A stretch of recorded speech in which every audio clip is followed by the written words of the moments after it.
Hey, it is my honor to introduce my good friend in St. Louis, which blows me away that he's in St. Louis and I'm not. Something's wrong about that. But my good friend is Tim Green, and he comes to us from upstate New York.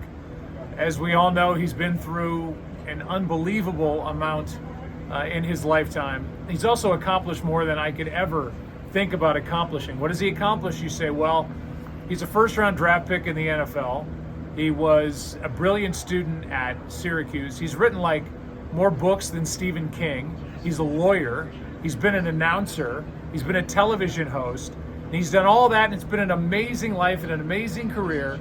But I would submit to you that he is doing more and raising awareness more now about ALS, and maybe having and serving the most important years of his life at this stage. So I love him to death. He and I auditioned together for Fox in 1994. Fox hired both of us, so God only knows. If that audition didn't go well, I probably wouldn't be sitting in this stadium right now. He's a great friend. He was a great player. He's an unbelievable husband, and he's a hell of a father and a great dude. So please welcome to St. Louis, my friend, Tim Green.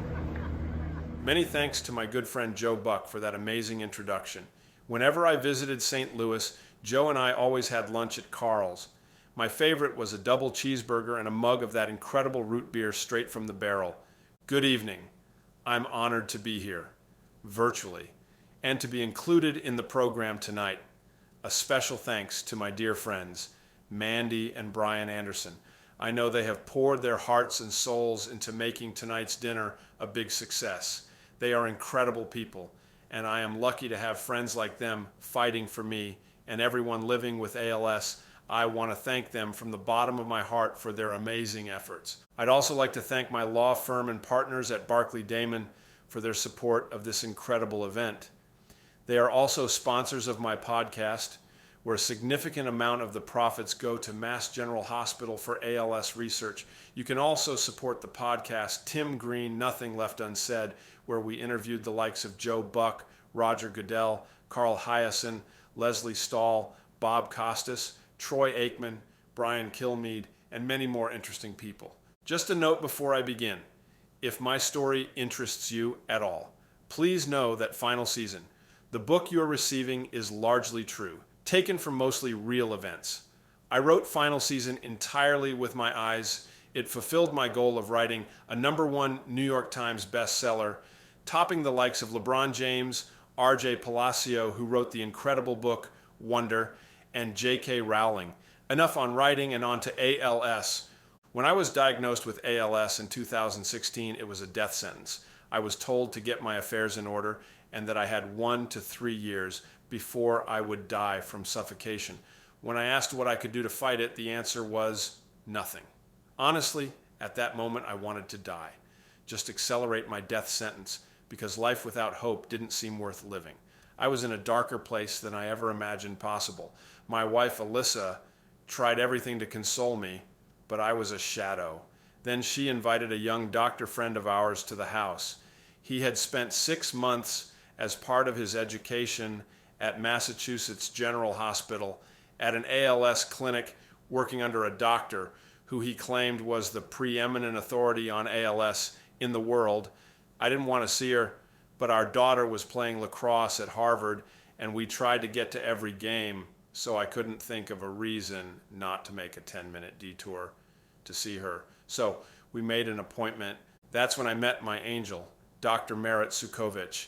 Suddenly there was hope. The death sentence was lifted. I still began to stumble and slur my words, which meant I could no longer hide my condition. At that point, our middle son insisted that I own it. I would announce that I was sick on the biggest media outlet we could find, 60 Minutes, and announce a fundraising effort called Tackle ALS.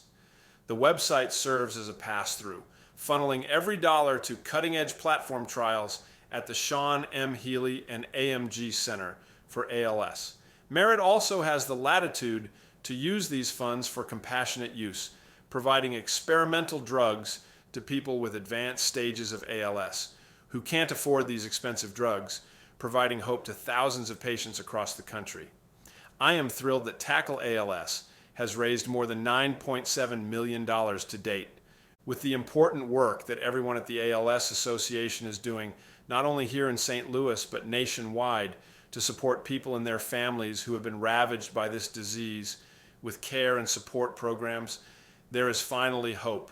The collective work you are doing every day has improved countless lives, and I am certain that a cure is within our grasp.